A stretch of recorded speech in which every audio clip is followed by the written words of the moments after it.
রোমক শাহী দরবারে একটি আওয়াজ ক্রমেই উচ্চকিত হচ্ছিল, যা স্পষ্ট জানান দিচ্ছিল যে কোনো মহা বিপর্যয় ঘটে গেছে বা ঘটতে যাচ্ছে।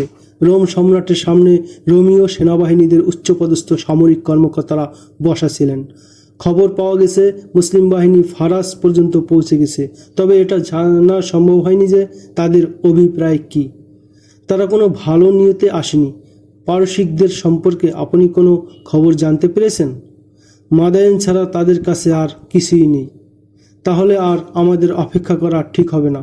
মুসলমানরা আমাদের দেশে ঢুকে আক্রমণ করার পূর্বেই তাদের উপর আমাদের হামলা করা দরকার। তোমার থেকে বড় গর্দভ আমাদের বাহিনীতে আর কে আছে? তুমি কি শোনোনি যে পারস্য বাহিনী এবং তাদের মিত্র হাজার হাজার ইসরায়েলি মুসলিম বাহিনী প্রতিটি রণাঙ্গনে শুধু পরাস্তই করেনি, বরং তাদের খ্যাতিমান জেনারেল এবং হাজার হাজার সিপাহীকে হত্যা করেছে? আপনি ঠিকই বলেছেন। এখন এটা ভেবে জরুরি হয়ে পড়ছে যে মদিনাবাসীদের সমর পদ্ধতি কেমন। এটা দেখা অবশ্যই জরুরি। তারা যেভাবে স্বল্প সংখ্যক সৈন্য নিয়ে অধিক সংখ্যক প্রতিপক্ষ সৈন্যদের পরাস্ত করে শেষ করে দিচ্ছে, নিশ্চয়ই এর পেছনে তাদের বিশেষ যুদ্ধ প্রশিক্ষণ থেকে থাকবে। আমরাও পারস্য সৈন্যদের বিরুদ্ধে লড়েছি, যদিও এটা ঠিক যে শেষ যুদ্ধে আমরা তাদের পরাজিত করেছিলাম, কিন্তু সেখানে জয়ের বড় কারণ ছিল আমাদের বাহিনী তাদের থেকে বেশি ছিল। এখন সবাই আমার সিদ্ধান্ত শোনো। আমরা পারসিকদের সঙ্গে নিয়ে মুসলমানদের বিরুদ্ধে লড়ব। পারসিকদের সঙ্গে নিয়ে? আমাদের একথা ভুলে যাওয়া কি ঠিক হবে যে পারসিকদের সঙ্গে আমাদের শত্রুতা রয়েছে এবং ইতিপূর্বে আমাদের পরস্পরের যুদ্ধ হয়েছে? হ্যাঁ, এখন আমাদের এটা ভুলে যেতে হবে। মুসলমানরা তাদের এবং আমাদের সম্মিলিত শত্রু। এমন শত্রুকে পরাজিত করতে শত্রুদের সঙ্গে মৈত্রীত্বের সম্পর্ক করা বিচক্ষণতার পরিচয় হয়ে থাকে। আমরা পারসিকদের মতো ঠকতে চাই না। পারসিকরা আমাদের সঙ্গে মিত্রতার বন্ধনে এগিয়ে এলে তাদের সঙ্গে ইসরায়েলি গোত্রগুলো চলে আসবে। সিদ্ধান্ত মোতাবেক রোমীয় দূত বন্ধুত্বের বার্তা নিয়ে মাদায়েন গেলে অগ্নি পূজারীরা দুহাত বাড়িয়ে বক্ষ পেতে তাকে স্বাগতম জানায়। উপটোকন আদান প্রদান হয়। দূতের উপস্থিতিতে চুক্তির শর্তাবলী চূড়ান্ত হয়। পারসিকদের এছাড়া গত্যন্তর ছিল না। রাজমুকুট আর সিংহাসন তাদের হস্তচ্যুত হওয়ার সম্ভাবনা দেখা দিয়েছিল। তারা চাইছিল যে কোনোভাবে মাদায়েন রক্ষা পাক। তাই তারা পরন্ত বিকেলে এসে রোমীয়দের পয়গামকে গায়েবী মদত মনে করে লুফে নেয় এবং জেনতেন শর্তে চুক্তি করতে রাজি হয়ে যায়। মাদায়েনের দরবার হতে বিভিন্ন স্থানে ছড়িয়ে ছিটিয়ে থাকা ইসরায়েলি গোত্রপ্রধানদের ডেকে পাঠানো হয়।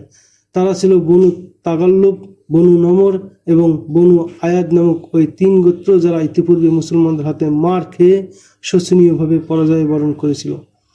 ঐতিহাসিকগণ লিখেছেন, মাদায়েনের শাহী ফরমান পেয়েই গোত্রপ্রধানরা মাদায়েন এসে পৌঁছে। তারা তাদের নিহত হাজার হাজার সদস্যদের হত্যার প্রতিশোধ নেওয়ার অপেক্ষায় ছিল। ইসলামের প্রচার প্রসার রোধ করাও ছিল তাদের অন্যতম লক্ষ্য। অথচ এসব গোত্রদের মধ্যে যারা যোদ্ধা ছিল তারা ইতিপূর্বে মুসলমানদের হাতে মারা গিয়েছিল।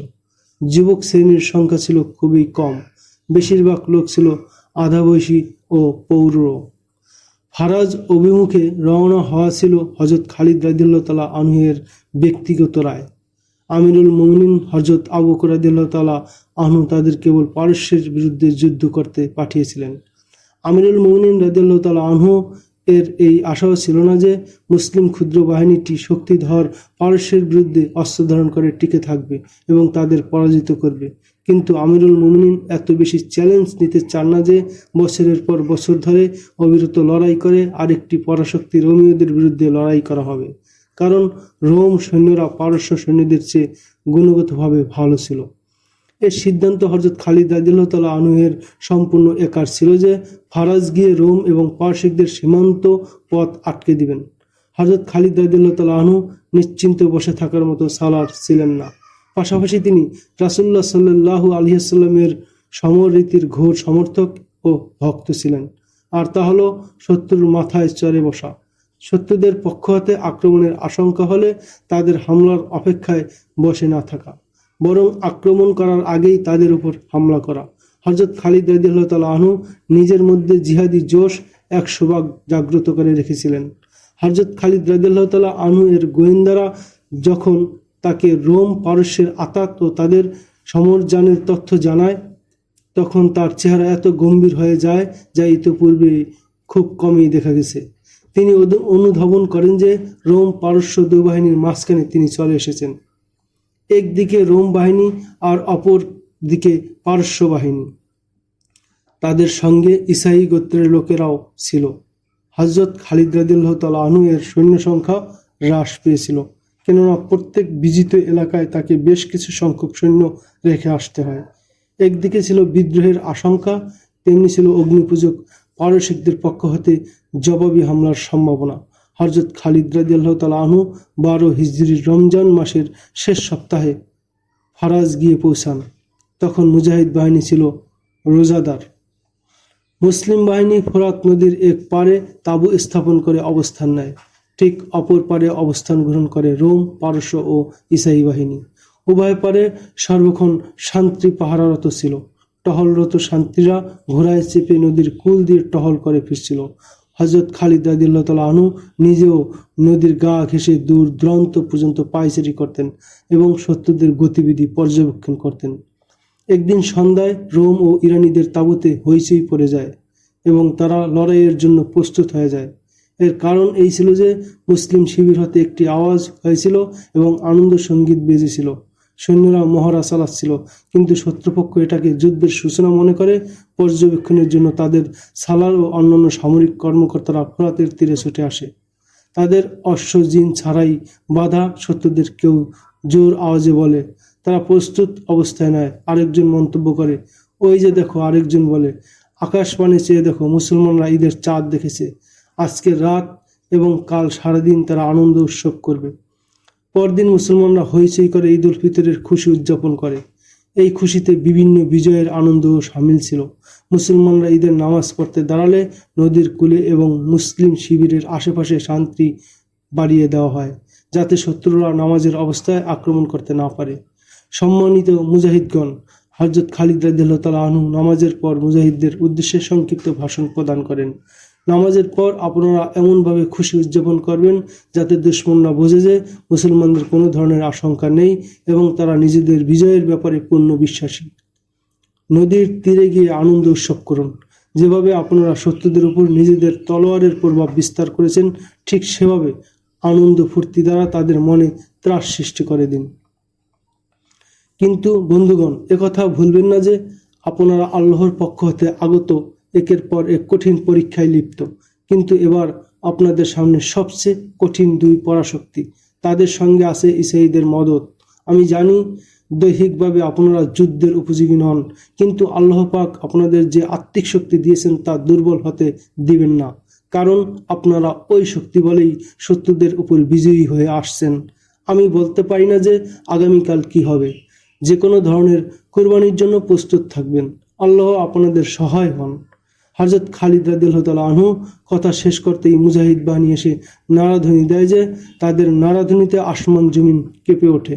অতঃপর সকালে জায়নামাজ ছেড়ে আনন্দ ফুর্তি করতে করতে নদীর তীরে যায়। সেখানে তারা অশ্ব ছোটাছুটি করায়, বিভিন্নভাবে পুরো দিন আনন্দ উৎসব করে কাটায়। হযরত খালিদ রাদিয়াল্লাহু তাআলা আনহু এর সালারদের এই ধারণাই ছিল যে তিনি হয়তো গেরিলা আক্রমণের কথা ভাবছেন। অনেক দিন অতিবাহিত হওয়া সত্ত্বেও হযরত খালিদ রাদিয়াল্লাহু তাআলা আনহু সালারদের জানান না যে তিনি কি করতে চান। ইতিমধ্যে 1 মাস পেরিয়ে যায়। উভয় পক্ষ সামনাসামনি অবস্থানরত ছিল। অবশেষে হযরত খালিদ রাদিয়াল্লাহু তাআলা আনহু তার সালারদের পরামর্শ, প্রস্তাব এবং করণীয় ঠিক করার জন্য ডেকে পাঠান। আমার বন্ধুগণ, হযরত খালিদ রাদিয়াল্লাহু তাআলা আনহু বলেন, হয়তো আপনারা ভেবে থাকবেন যে এখানেও গেরিলা আক্রমণ চালানো হবে, কিন্তু আপনারা দেখছেন যে এখানকার পরিস্থিতি গেরিলা আক্রমণের অনুকূলে নয়। শত্রুদের সংখ্যা অনেক বেশি। আমরা সদা সংখ্যার স্বল্পতা নিয়েই লড়েছি, কিন্তু এখানে আমাদের সামনে নদী অন্তরায়। শত্রুরা এই নদী হতে ফায়দা নিতে পারে। আপনারা দেখছেন যে শত্রুরা সংখ্যায় অনেক হওয়া সত্ত্বেও তারা আমাদের উপর আক্রমণ করছে না। এতে পরিষ্কার বোঝা যায় তারা খুবই সতর্ক। আমাদের জন্য ভালো এটাই যে তাদের সতর্কতার দৈর্ঘ্য আমরা আরও বাড়িয়ে দেব এবং আগে আক্রমণ করব না। আমি চাচ্ছি যে তারা আগে হামলা করুক। যদি আপনারা নতুন কোনো পরামর্শ দিতে চান তাহলে আমি তা নিয়ে ভাবব এবং ভালো বুঝলে তদ অনুযায়ী আমল করব। প্রায় সকল সালারগণ সর্বসম্মতভাবে বলেন, অবশ্যই আমরা আগে হামলা করব না, বরং এখানে থেকে এমন পরিস্থিতি সৃষ্টি করব যাতে শত্রুরা নদী পেরিয়ে এপার আসে। কিছুক্ষণ পর্যন্ত সালারগণ আলোচনা পর্যালোচনা করেন এবং একটি সিদ্ধান্তে একমত হয়ে যান। সেদিন থেকেই ওই সিদ্ধান্তের বাস্তবায়ন শুরু হয়ে যায়। সিদ্ধান্ত অনুযায়ী কয়েকটি সেনাবহর যুদ্ধ সাজে সজ্জিত হয়ে নদীর কূলে ঘেঁষে রওনা হয়ে যায়। এতে শত্রুরা মনে করে মুসলমানরা বুঝি কোনো মহড়া চালাচ্ছে, ফলে তারাও এই ধরনের মহড়া চালানোর বন্দোবস্ত করে। উদ্দেশ্যমূলকভাবে এই মহড়ার ধারা 15-16 দিন যাবৎ চলতে থাকে। কোনো কোনো ঐতিহাসিক লিখেছেন, মুসলমানদের এ ধরনের মহড়ায় রোমীয়রা অস্থির হয়ে ওঠে। তারা ইতিপূর্বে কোনো ময়দানে মুসলমানদের বিরুদ্ধে লড়েনি। তাদের সেনাপতিদের মাথায় এই চিন্তা বদ্ধমূল হয়ে গিয়েছিল যে মুষ্টিমেয় সৈন্যরা ইরানীদের মতো বীর সেনানীদের পর্যস্ত করে সেরেছে। তারা নিশ্চয়ই কোনো বিশেষ আক্রমণ পরিচালনায় পারদর্শী, যা তারা ছাড়া অন্যদের পক্ষে বোঝা অসম্ভব। পূর্বে বলা হয়েছে যে হযরত খালিদ রাদিয়াল্লাহু তাআলা আনহু শত্রুদের মনোবলে চির ধরাতে খুবই পারঙ্গম ছিলেন। মানসিকভাবে শত্রুদের কোণঠাসা করতে তার জুড়ি ছিল না। উদ্ভূত পরিস্থিতিতেও হযরত খালিদ রাদিয়াল্লাহু তাআলা আনহু রোমক বাহিনীকে দোদুল্যমান অবস্থায় নিক্ষেপ করে তাদের মানসিকভাবে এমনভাবে পঙ্গু করে দেন যে বর্তমানে কোনো অবস্থা চলছে এবং এহেন অবস্থায় তাদের করণীয় কি তা তারা নির্ণয় করতে পারছিল না। 634 খ্রিস্টাব্দের 21 জানুয়ারি, 12 হিজরির 15 জিলকদ মাস, মুসলিম বাহিনীর দীর্ঘমেয়াদী সামরিক মহড়ার জবাবে রোমক বাহিনী মহড়া চালাতে চালাতে এত অস্থির হয়ে পড়ে যে তাদের জৈনিক সেনাপতি নদীর কিনারায় দাঁড়িয়ে জোর আওয়াজে মুসলমানদের উদ্দেশ্যে বলে, তোমরা নদী পেরিয়ে এপারে আসবে নাকি আমরা নদী পেরিয়ে ওপারে আসব? যুদ্ধ করতে চাইলে মুখোমুখি হও। আমাদের সংখ্যা খুবই সীমিত। হযরত খালিদ রাদিয়াল্লাহু তাআলা আনহু লোক মারফত ঘোষণা করিয়ে দেন, আমাদের ভয় করে কেন? তোমাদের সংখ্যা এত বেশি যে জিজ্ঞাসা করা ছাড়াই তোমাদের এপারে আসা উচিত। তাহলে ঠেলা সামলাও। শত্রু বাহিনীর পক্ষ হতে উচ্চকিত আওয়াজ শোনা যায়, আমরা আসছি। শত্রুরা নদী পার হতে শুরু করে। হযরত খালিদ রাদিয়াল্লাহু তাআলা আনহু মুসলিম বাহিনীকে নদী পার হতে কিছুটা দূরে সরিয়ে এনে সৈন্য বিন্যাস করেন। বরাবরের মতো এবারও তার বাহিনী 3 গ্রুপে বিভক্ত ছিল। হযরত খালিদ রাদিয়াল্লাহু তাআলা আনহু নিজে ছিলেন মধ্যম বাহিনীতে। সমর বিশেষজ্ঞগণ লিখেন, হযরত খালিদ রাদিয়াল্লাহু তাআলা আনহু শত্রু বাহিনীর জন্য এত বেশি স্থান খালি করে দেন যাতে শত্রুদের সকলেই সেখানে সমবেত হতে পারে এবং তাদের পশ্চাতে নদী থাকে। শুধু তাই নয়, হযরত খালিদ রাদিয়াল্লাহু তাআলা আনহু মুসলিম বাহিনীকে আরও সরিয়ে নেন এই উদ্দেশ্যে যাতে শত্রু বাহিনীর পেছনেই নদী না পড়ে, তাহলে পেছনের দিক তাদের সংরক্ষিত হয়ে যাবে। তাই তিনি সৈন্যদের আরও সরিয়ে নেন যাতে শত্রু বাহিনীর পেছনে নদীর আগে কিছু স্থান খালি থাকে, যাতে প্রয়োজনে সেদিক দিয়েও আক্রমণ করা যায়। যখন শত্রু বাহিনীর সকলেই নদী পেরিয়ে এপারে চলে আসে, তখন রোমীয় জেনারেলরা পারস্য বাহিনী ও ইসরাঈলীদের পৃথক পৃথক দলে বিভক্ত করে। রোমীয় জেনারেলরা এর পক্ষে এই যুক্তি দেখায় যে এই বিভক্তির দ্বারা সহজেই জানা যাবে যে কারা কেমন লড়েছে, পলায়নপর গোত্র কারা তাও চিহ্নিত হয়ে যাবে। এই বিভক্তির ফলে রোমীয়রা সম্পূর্ণ পৃথক হয়ে যায়। মাদায়েন বাহিনীও ছিল পৃথক। ইসরাঈলী গোত্রগুলো মাদায়েন বাহিনী হতে আলাদা হয়ে যায়। এমনকি এক গোত্র আরেক গোত্র হতেও পৃথকভাবে অবস্থান গ্রহণ করে। রোমীয় জেনারেলরা ঐতিহাসিকদের মতে এই বিভক্তি এই উদ্দেশ্যও করেছিল যে তাদের এই বিভক্তির জবাবে মুসলিম বাহিনীকেও ক্ষুদ্র ক্ষুদ্র ইউনিটে বিভক্ত হতে হবে, ফলে তারা বিচ্ছিন্ন হয়ে যাবে আর এই বিচ্ছিন্নতার সুবাদে খুব সহজেই তাদের পরাস্ত করা যাবে। আমার বন্ধুগণ, হযরত খালিদ রাদিয়াল্লাহু তাআলা আনহু শত্রুদের এভাবে বিভক্ত হতে দেখে সালারদের ডেকে পাঠান এবং তারা উপস্থিত হলে তাদের উদ্দেশ্যে বলেন, আল্লাহর কসম, হয়তো শত্রুরা বোকা নতুবা আমাদের বোকা মনে করছে। আপনারা কি দেখছেন না যে শত্রুরা কিভাবে নিজেদের সরিয়ে দিয়েছে? শত্রুরা আমাদের জন্য সমস্যা সৃষ্টি করেছে। ইবনে ওয়ালিদ সালার কাকা বিন আমর রাদিয়াল্লাহু তাআলা আনহু বলেন, তাদের মতো আমাদেরও বিক্ষিপ্ত হতে হবে। অতঃপর একজনের মোকাবিলা 10 জনের সঙ্গে হবে। মাথায় বুদ্ধি দানকারী আল্লাহ তাআলা হযরত খালিদ রাদিয়াল্লাহু তাআলা আনহু বলেন, আমরা মুখোমুখি হয়ে লড়াই করব না। অশ্বারোহী বাহিনীর সালার শুনুন। এখনই অশ্বারোহী বাহিনী দুভাগে হয়ে শত্রুদের ডানে বামে চলে যাবে। পদাতিকরাও তাদের সঙ্গে থাকবে। ডানে বামে গিয়ে পশ্চাতে যাওয়ার চেষ্টা করবে। আমি স্বীয় বাহিনীর সঙ্গে শত্রুদের সামনে থাকব। চতুর্দিক হতে শত্রুদের উপর জোরদার আক্রমণ করুন। শত্রুরা এখনও লড়াই করার জন্য তৈরি হয়নি। চারদিক থেকে শত্রুদের উপর এমনভাবে আক্রমণ করুন যাতে তাদের ভাগ বিন্যাস লণ্ডভণ্ড হয়ে যায়। আল্লাহর নাম নিয়ে বেরিয়ে পড়ুন। রোম, ইরান ও ইসরায়েলরা দলে দলে বিভক্ত হলেও তখন পর্যন্ত যুদ্ধের জন্য প্রস্তুত হয়নি। ইতিমধ্যে হযরত খালিদ রাদিয়াল্লাহু তাআলা আনহু এর ইশারায় মুসলিম বাহিনী চতুর্দিক হতে তাদের উপর একযোগে হামলা চালায়। আক্রমণের পাশাপাশি যখন শত্রুদের উপর চতুর্দিক হতে তীর বর্ষিত হতে থাকে, তখন ছড়িয়ে পড়া বিভক্ত দলগুলো ক্রমেই ভেতরের দিকে আসতে থাকে। চারপাশের সৈন্যরা ক্রমে সরে আসায় মূল রণাঙ্গনে এত সৈন্য সমাগম হয় যে চরম ভিড়ের অবস্থায় জন্ম দেয়। ফলে অতি সহজেই মুসলিম অশ্বারোহী বাহিনী সংখ্যার স্বল্পতা সত্ত্বেও শত্রুদের ঘিরে ফেলে।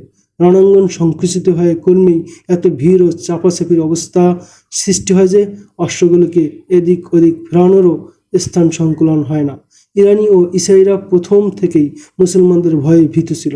তারা মুসলমানদের হাতে চরম মার খেয়ে আত্মরক্ষা করতে পালানো বা পিছু হটার পন্থায় রোম বাহিনীর অভ্যন্তরে ঢুকে পড়ে।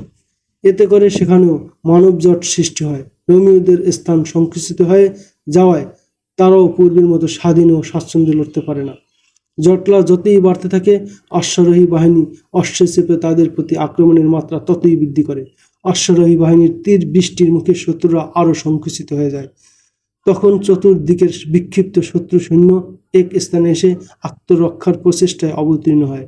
ঠিক তখনই পদাতিক মুজাহিদ বাহিনী শত্রুদের পেছনে চলে যেতেও সক্ষম হয়। পদাতিক বাহিনী ঝাঁপিয়ে পড়লে তারাও বজ্রের মতো তাদের উপর পতিত হয়। হযরত খালিদ রাদিয়াল্লাহু তাআলা আনহু একসঙ্গে সব ইউনিটকে আক্রমণে পাঠান না, পর্যায়ক্রমে একটি দল আক্রমণে অংশ নেয়। হযরত খালিদ রাদিয়াল্লাহু তাআলা আনহু এই যুদ্ধে এমন চাল চালেন যে রণক্ষেত্রে যুদ্ধ চলছিল রোম, পারস্য, ইসরায়েলদের উপর গণহত্যা। এক পর্যায়ে রোমীয়রা আত্মরক্ষামূলক লড়াই করার চেষ্টা করে, কিন্তু রণাঙ্গন তাদের আহত সৈন্য ও মরা লাশ দ্বারা ভরে গিয়েছিল। চোখের সামনে সাথী সৈন্যদের এভাবে কাতরাতে ও মরতে দেখে অবশিষ্ট সৈন্যদের মনোবল ভেঙে যায়। তারা জীবন বাঁচাতে পালাতে চেষ্টা করতে থাকে। পশ্চাদ্ধাবন করো। হযরত খালিদ রাদিয়াল্লাহু তাআলা আনহু নির্দেশ দেন, পলায়নপর সৈন্যদের পশ্চাদ্ধাবন করো, একজনের যেন যান নিয়ে পালাতে না পারে। মুজাহিদ বাহিনী পলায়নপর সৈন্যদের পশ্চাদ্ধাবন করে তাদের তীর এবং বর্শা দ্বারা বধ করতে থাকে। এভাবে একসময় যুদ্ধ শেষ হয়ে যায়। প্রায় সকল ঐতিহাসিক লিখছেন যে এ যুদ্ধে 1,00,000-এর মতো রোম, পারস্য ও ইসরায়েলিরা নিহত হয়। একটি বিরাট সম্মিলিত বাহিনী খতম হয়ে যায়। মুসলমানদের সংখ্যা 15,000 থেকে বেশি ছিল না। হযরত খালিদ রাদিয়াল্লাহু তাআলা আনহু 10 দিন রণাঙ্গনেই থাকেন। তিনি অত্যন্ত দ্রুততার সাথে সেখানকার ব্যবস্থাপনা ঢেলে সাজান। একটি ইউনিট সেখানে রাখেন এবং 634 খ্রিস্টাব্দের 31 জানুয়ারি মোতাবেক 12 হিজরির 25 জিলকদ অবশিষ্ট সৈন্যদের হিরামু অভিমুখে যাত্রা করার নির্দেশ দেন। আপনি কি দেখেছেন ইবনে ওয়ালিদ কেমন যেন নীরব হয়ে গেছেন? এক সালার অপর সঙ্গী সালারকে বলছিলেন, খোদার কসম, আমি এটা মানতে পারি না যে ইবনে ওয়ালিদ ক্লান্ত হয়ে গেছেন অথবা অবিরাম লড়াই করায় আগ্রহ উদ্দীপনা হারিয়ে ফেলেছেন।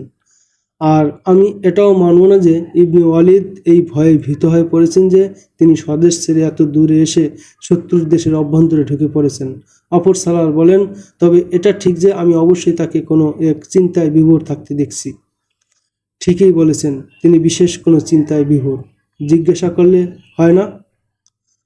আমরা জিজ্ঞাসা না করলে কে আর করতে আসবে? হযরত খালিদ রাদিয়াল্লাহু তাআলা আনহু মাঝে মধ্যে চিন্তায় ডুবে যেতেন। তার এই চিন্তা হতো এক রণাঙ্গন শেষ করে অপর রণাঙ্গনের চিন্তা। তিনি অত্যন্ত চিন্তা ভাবনা করে এবং ভালো মন্দ সব দিক ভেবে যুদ্ধ করতেন। শত্রুদের নিকট অজস্র সমর শক্তি ছিল। তিনি এভাবে গভীর চিন্তা ভাবনা ছাড়াই স্বীয় বাহিনীর টানা জয় এবং দুর্দান্ত আত্মবিশ্বাসের ভিত্তিতে লড়াতে পারতেন। কিন্তু সেটা ঝুঁকি ও আশঙ্কা মুক্ত হতো না। আর মুসলমানদের জন্য বিনা প্রয়োজনে কোনো ঝুঁকি নেওয়া শোভনীয় নয়। মুসলিম বাহিনীর সংখ্যা কোনো যুদ্ধেই 15,000-এর বেশি ছিল না। সাধারণত তাদের সংখ্যা 15,000 থেকে 18,000-এর মধ্যে থাকত। একজন মুজাহিদের লড়াই 3 থেকে 6 কাফেরের সঙ্গে হতো। ফলে তাদের মাথা ঠিক রেখে অত্যন্ত সতর্কতার সঙ্গে যুদ্ধ করতে হতো। এমন বিচক্ষণতা ও সতর্কতার ক্ষেত্রে হযরত খালিদ রাদিয়াল্লাহু তাআলা আনহু এর কোনো দ্বিতীয় ছিল না। এসব গুণাগুণের কারণেই রাসূলুল্লাহ সাল্লাল্লাহু আলাইহি সাল্লাম তাকে সাইফুল্লাহ তথা আল্লাহর তলোয়ার বলেছিলেন। হযরত খালিদ রাদিয়াল্লাহু তাআলা আনহু এর মধ্যে শতভাগ জজবা প্রেরণা থাকলেও তাকে জোশের চেয়ে হুঁশের সঙ্গে লড়াই করতে হতো বেশি। প্রতিটি রণাঙ্গনে যাওয়ার পূর্বে হযরত খালিদ রাদিয়াল্লাহু তাআলা আনহু স্বীয় গোয়েন্দাদের দ্বারা শত্রুপক্ষের অবস্থা, তাদের অবস্থান স্থল এবং সৈন্য সংখ্যা ইত্যাদি সম্পর্কে বিস্তারিত তথ্য জেনে গভীর চিন্তায় ডুব দিতেন। এরপর স্বীয় সালারদের সঙ্গে আলোচনা পরামর্শ করতেন, কিন্তু ফারাজের যুদ্ধের পর তিনি এমন নীরবতায় হারিয়ে যান যা ছিল ভিন্ন ধরনের। তাকে এভাবে নীরব ও চিন্তামগ্ন দেখে তার সালারগণও চিন্তিত হয়ে পড়েছিলেন। নীরবতার এই ঘটনা ছিল ফারাজ থেকে হীরার উদ্দেশ্যে যাত্রার 2 দিন পূর্বের ঘটনা। 3-4 জন সালার হযরত খালিদ রাদিয়াল্লাহু তাআলা আনহুর তাঁবুতে গিয়ে বসেন।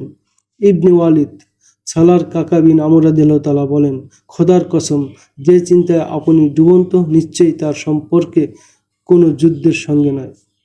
তাহলে সেটা কি বলুন ইবনে ওয়ালিদ? আরেক সালার বলেন, খোদার কসম, অবশ্যই আপনি এটা পছন্দ করবেন না যে আমরা সবাই আপনাকে দেখে পেরেশান হতে থাকব। না, পছন্দ করব না। হযরত খালিদ রাদিয়াল্লাহু তাআলা আনহু বলেন, আপনাদের কেউ পেরেশান হন, এটা আমার পছন্দনীয় হবে না। আমি কখনো কোনো লড়াইয়ের ব্যাপারে উদ্বিগ্ন হইনি।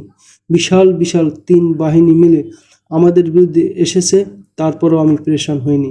আমি খলিফাতুল মুসলিমিনের নির্দেশ লঙ্ঘন করে রোমীয়দের প্রতি যুদ্ধের আহ্বান জানিয়ে একটি বিরাট ঝুঁকি নিয়েছিলাম, কিন্তু তাতেও আমি পেরেশান হইনি। আমাকে প্রতিটি রণাঙ্গনে এবং সকল সমস্যায় আল্লাহ তাআলা পথ দেখিয়েছেন, আর তোমাদের আল্লাহ তাআলা হিম্মত দিয়েছেন যে তোমরা অসম শক্তির বিরুদ্ধে জয়ী হয়েছ। আমার বর্তমানের উদ্বেগের বিষয়টা হলো আমি হজ করতে ইচ্ছুক, কিন্তু ভেবে দেখো আমি কোথায় আছি এবং আমার দায়িত্ব কি। এখন প্রশ্ন হলো, এই গুরুদায়িত্ব ফেলে রেখে আমি হজ করতে যেতে পারবো? পারি না আমার বন্ধুগণ। কিন্তু হজের প্রশ্নে আমার মন আমার নিয়ন্ত্রণের বাইরে চলে গেছে। আল্লাহর কসম, এটা আমার আত্মার আওয়াজ যে, ওলীদের পুত্র, তোমার জীবনের কি এই নিশ্চয়তা আছে আগামী হজ পর্যন্ত তুমি জীবিত থাকবে? আমার বিশ্বাস নেই প্রিয় বন্ধুগণ।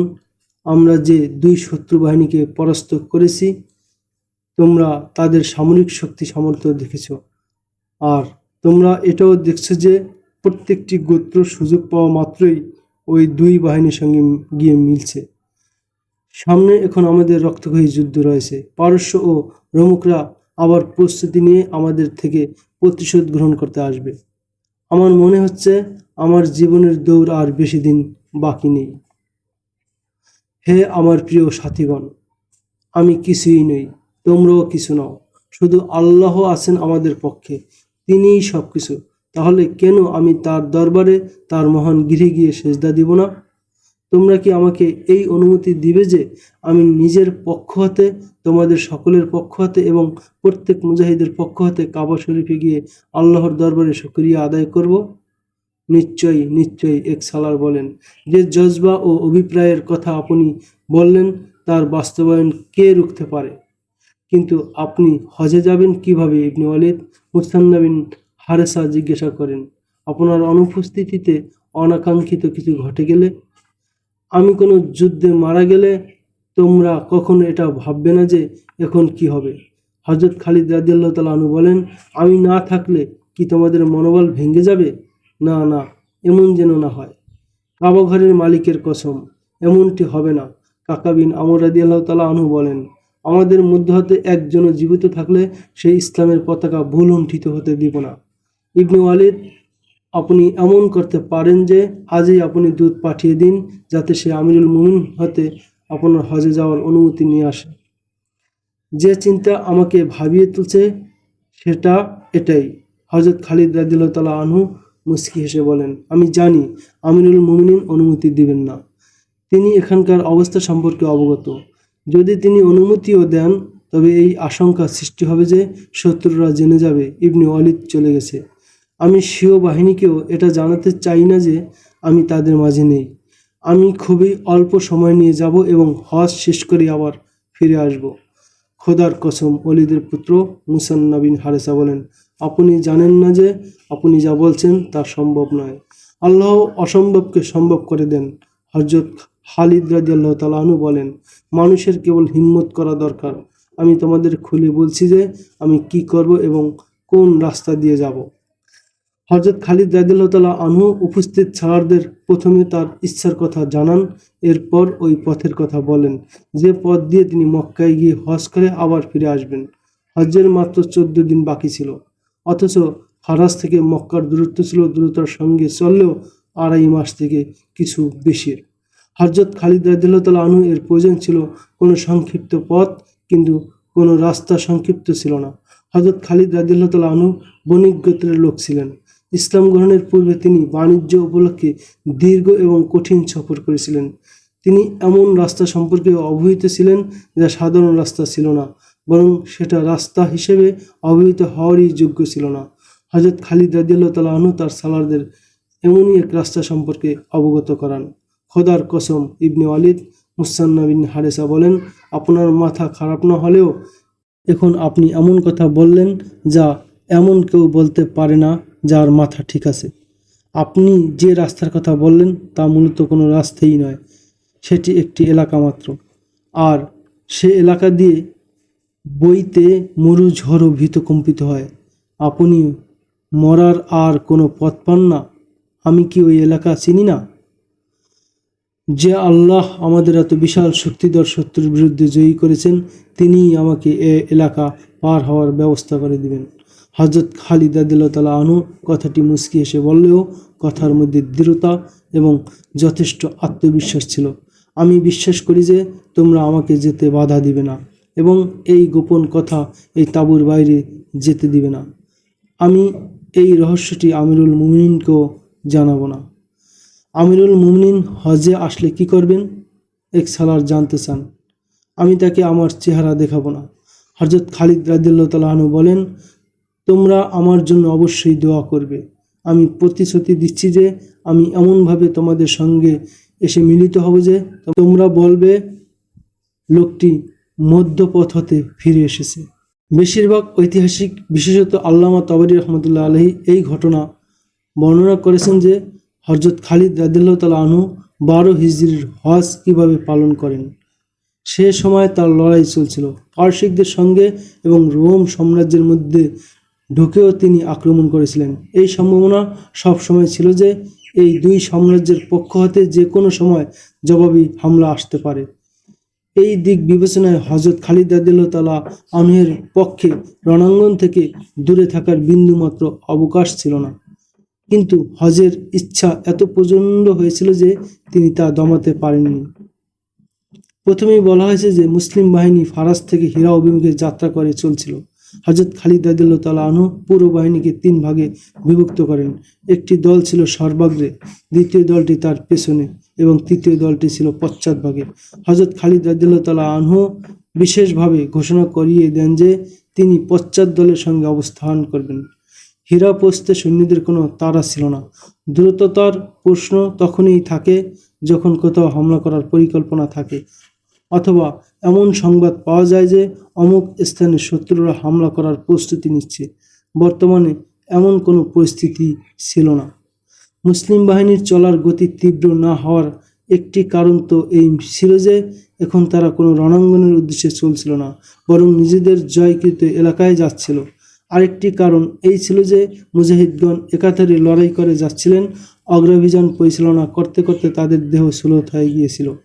মুজাহিদ বাহিনীর স্বাভাবিক গতির পেছনে তৃতীয় আরেকটি কারণ ছিল, যা 3 সালার হযরত খালিদ রাদিয়াল্লাহু তাআলা আনহু কয়েকজন একান্ত সাথী ছাড়া আর কেউ জানত না। আর সে কারণটি এই ছিল যে হযরত খালিদ রাদিয়াল্লাহু তাআলা আনহুর উদ্দেশ্য ছিল তিনি পশ্চাৎ বাহিনী হতে সকলের অগোচরে সরে পড়বেন এবং একটি পুরাতন রাস্তা দিয়ে মক্কা যাবেন। সৈন্যরা 634 খ্রিস্টাব্দের 31 জানুয়ারি যাত্রা শুরু করে। ইতিহাসে সে স্থানের কোনো নাম মিলে না যেখানে বাহিনী প্রথম যাত্রা বিরতি করেছিল। রাতে পুরো বাহিনী যখন গভীর ঘুমে হারিয়ে যায়, তখন হযরত খালিদ রাদিয়াল্লাহু তাআলা আনহু কয়েকজন সঙ্গী সহ তাঁবু হতে বের হয়ে গায়েব হয়ে যান। কোনো ঐতিহাসিক হযরত খালিদ রাদিয়াল্লাহু তাআলা আনহু-এর সফর সঙ্গীদের নাম লিখেননি। হযরত খালিদ রাদিয়াল্লাহু তাআলা আনহু এবং তার সঙ্গীগণ উটে আরোহী ছিলেন। যে স্থান দিয়ে তাদের অতিক্রম হওয়ার কথা ছিল সেখান থেকে কেবল উটেই যেতে পারত, ঘোড়া যেতে অপরাগ ছিল। মরুভূমির কিছু অঞ্চল অত্যন্ত রুক্ষ ও বিপদসংকুল হয়। মুসাফিররা সেই স্থান অতিক্রম করার সাহস পায় না। মরুদস্যু এবং দুর্ধর্ষ ডাকাতরা ওই অঞ্চলে থাকত এবং লুট করে আনা সম্পদ সেখানে জমা রাখত। কিছু অঞ্চল ছিল এতটা ভয়ঙ্কর ও ভীতিপ্রদ যে মরুদস্যু এবং লুটেরাও সেখানে যাওয়ার দুঃসাহস করত না। হযরত খালিদ রাদিয়াল্লাহু তাআলা আনহু দ্রুত মক্কায় পৌঁছার যে রাস্তা ধরেন তা এমনই দুর্গম ছিল যে মরুদস্যু এবং লুটেরাও ভয়ে সেখানে যেত না। এমন ভয়ঙ্কর এবং বিস্তীর্ণ মরুভূমি জীবন নিয়ে পাড়ি দেওয়া সম্পূর্ণ অলীক ছিল।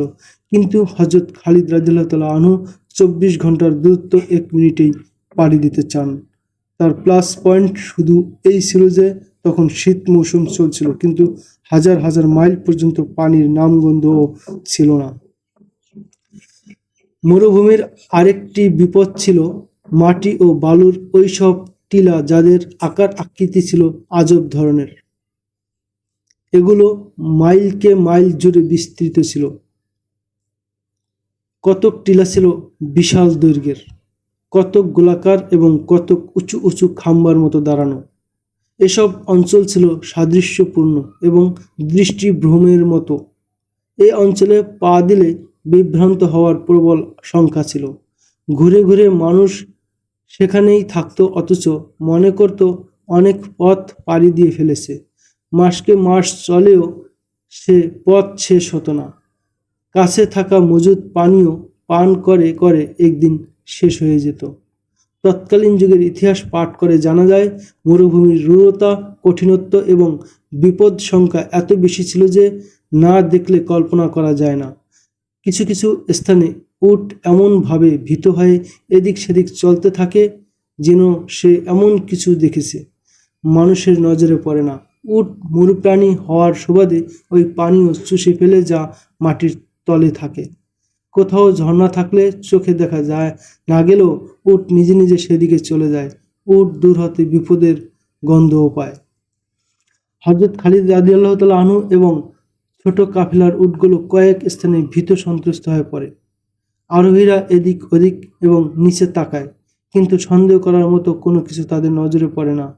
বেশি ভয় ছিল মরু সর্পের, যা 1.5-2 বিঘতের মতো হয়।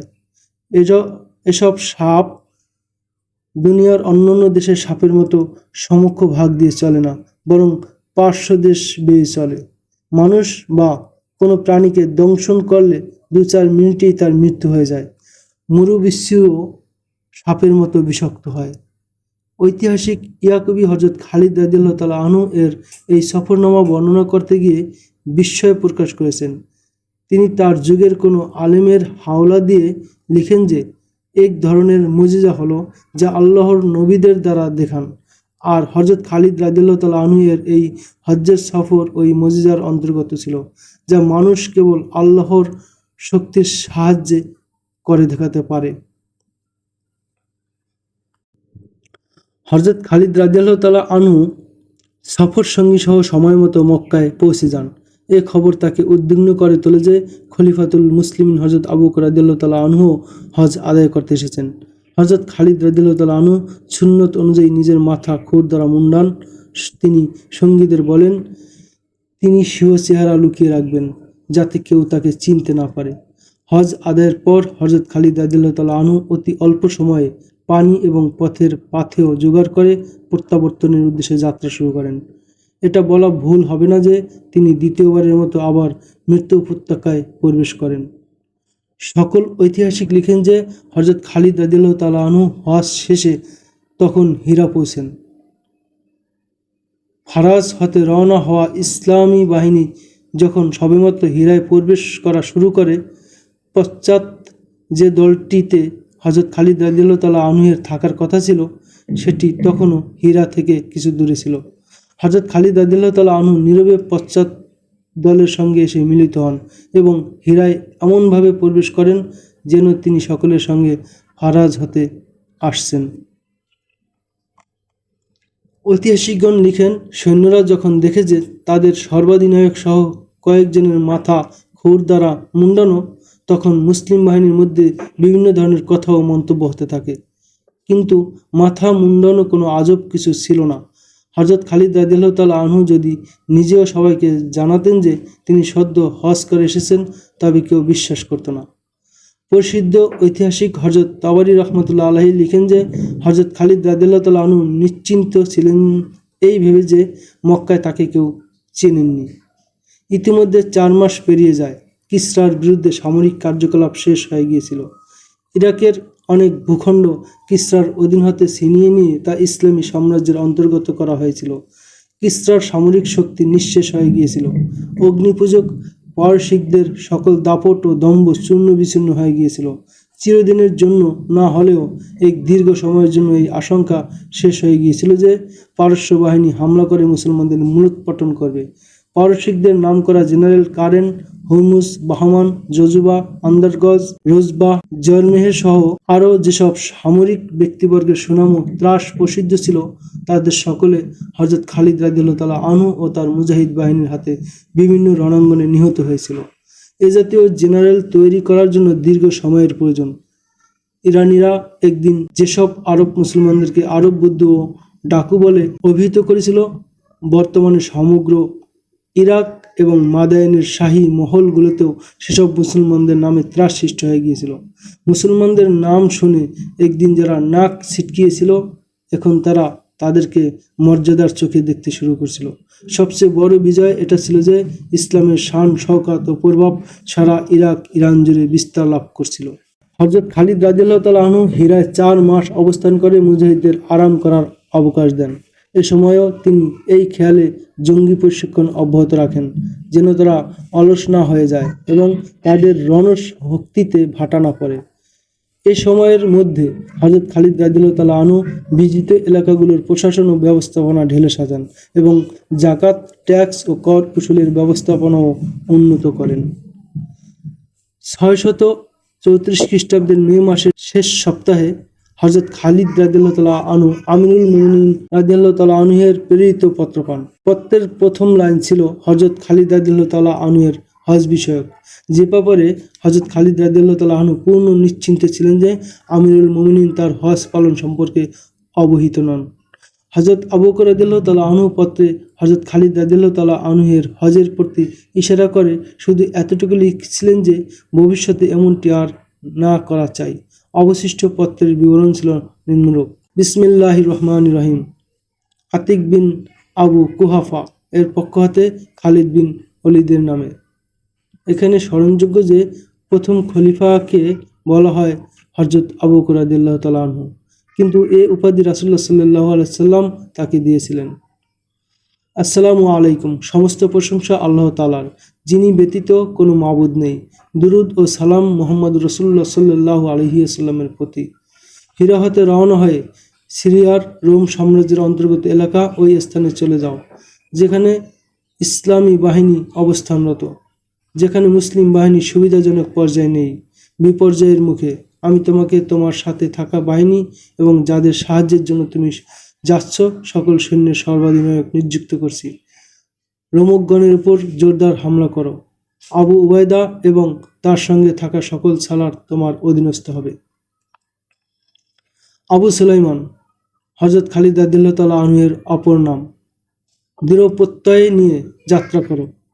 আল্লাহর তৌফিক এবং সাহায্যে এই গুরুত্বপূর্ণ দায়িত্ব আঞ্জাম দাও। বর্তমানে তোমার সাথে থাকা সৈন্যদের দুভাগে ভাগ করে একাংশ মুসান্না বিন হারেসার হাতে সোপর্দ করো। ইরাকের পারস্য সাম্রাজ্যের বিজিত ভূখণ্ডের সিপাহসালার মুসান্না বিন হারেসার হবে। সৈন্যদের অপর দলটি তুমি সঙ্গে নিয়ে যাও। আল্লাহ তোমাকে বিজয় দান করুন। সেখানে যুদ্ধ শেষে তুমি আবার পূর্বস্থানে ফিরে আসবে এবং তখন তুমিই হবে আবার সর্বাধিনায়ক। আমি খুশি এ কারণে যে অবসর শেষ হয়ে গেছে। হযরত খালিদ রাদিয়াল্লাহু তাআলা আনহু বলেন, আমরা সিরিয়া যাচ্ছি। হযরত খালিদ রাদিয়াল্লাহু তাআলা আনহু-এর জন্ম হয়েছিল যুদ্ধের জন্য। কেল্লা এবং শহরে বসে থাকা তার পছন্দ ছিল না। তিনি সালারদের পত্রটি পড়ে শোনান এবং প্রস্তুতির নির্দেশ দেন। তিনি পুরো বাহিনীকে দুভাগে ভাগ করেন।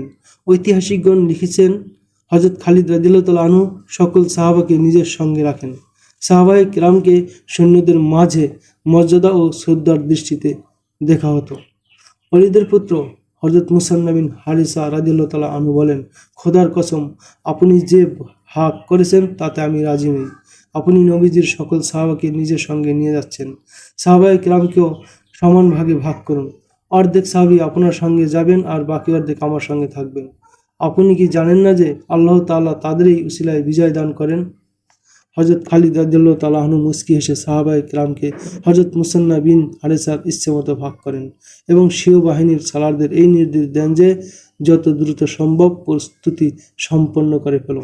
একথা ভুলো না যে আমরা ওই ভাইদের সাহায্যের জন্য যাচ্ছি যারা সেখানে দুরবস্থায় পতিত হয়েছেন। হযরত খালিদ রাদিয়াল্লাহু তাআলা আনহু বলেন, নষ্ট করার মতো একটি মুহূর্ত আমাদের হাতে নেই। সিরিয়ায় যে মুসলিম বাহিনীটি বিপর্যস্ত অবস্থায় পড়েছিল তা ছিল এক সালারের তাড়াহুড়া এবং সময় মতো পরিস্থিতি বুঝতে না পারার পরিণতি। তিনি সিরিয়ার অভ্যন্তরে ঢুকে হামলা করার অনুমতি আমিরুল মুমিনিন হতে যেভাবে সার্বিক পরিস্থিতি সম্পর্কে না জেনেই প্রার্থনা করেছিলেন, ঠিক তেমনিভাবে তিনি আমিরুল মুমিনিনকেও এ ব্যাপারে অন্ধকারে রাখেন। আমিরুল মুমিনিন হযরত আবু বকর রাদিয়াল্লাহু তাআলা আনহু বিচক্ষণ ব্যক্তিত্ব ছিলেন। তিনি উক্ত সালারকে হামলা করার সরাসরি অনুমতি দেন না, বরং তিনি লিখেন, রোমকদের বিরুদ্ধে যুদ্ধ করার আকাঙ্ক্ষা আমার অন্তরেও আছে। আমাদের প্রতিরক্ষার জন্য এ হামলা জরুরি। রোমীয়দের সমরশক্তি এতটুকু দুর্বল করে দেওয়া জরুরি যাতে তারা ইসলামী সাম্রাজ্যের দিকে চোখ তুলে তাকানোর দুঃসাহস না করতে পারে। কিন্তু এখনই আমরা তাদের সঙ্গে যুদ্ধে জড়িয়ে পড়তে পারি না। তুমি তাদের বিরুদ্ধে দীর্ঘমেয়াদী যুদ্ধে লিপ্ত হও না। সতর্কতার সঙ্গে সামনে অগ্রসর হবে যাতে ঝুঁকির মুখে পিছু হটা যায়। তুমি কেবল এটা দেখার জন্য সীমিত পর্যায়ে যুদ্ধ করো যে রোমীয় সৈন্যরা কিভাবে লড়াই করে এবং তাদের অধিনায়ক কেমন।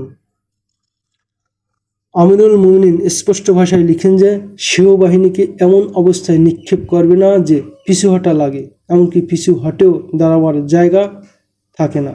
ওই সালারের নামও ছিল খালিদ বিন সাইদ।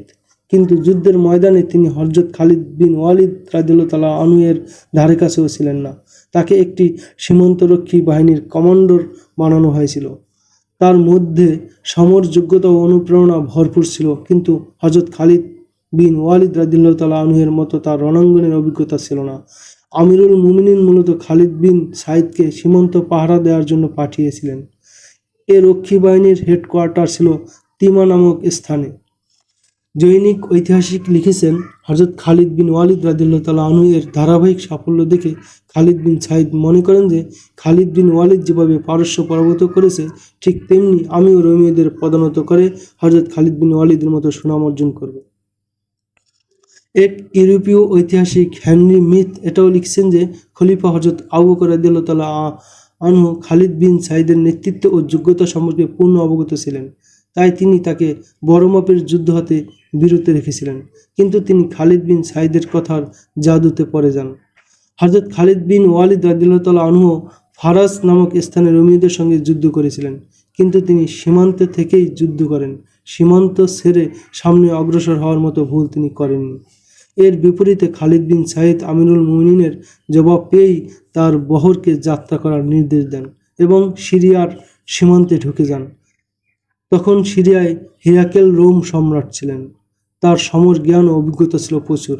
রোমীয়দের সমর ইতিহাস ও সাফল্য ছিল অনেক। তিনি নিজের দক্ষতা ও অভিজ্ঞতার আলোকে সৈনিকদের ট্রেনিং দিতেন। এটা খুব সম্ভব তখনকার ঘটনা, যখন হযরত খালিদ বিন ওয়ালিদ রাদিয়াল্লাহু তাআলা আনহু ফারাজে রোম পারস্য ইসেই সম্মিলিত বাহিনীর বিরুদ্ধে লড়াই করে তাদের পরাজিত করেন। এ যুদ্ধে পরাজিত হয়ে রোমকরা আরও সতর্ক ও সাবধান হয়ে গিয়েছিল। তিনি স্বীয় বাহিনীকে সর্বক্ষণ প্রস্তুত থাকার নির্দেশ দিয়ে রেখেছিলেন। খালিদ বিন সাইদ সার্বিক পরিস্থিতির খোঁজ খবর নেননি। কোনো গোয়েন্দা না পাঠিয়ে অন্ধের মতো সামনে অগ্রসর হতে থাকেন। কিছু রোমীয় সৈন্যদের তাঁবু তার নজরে পড়ে।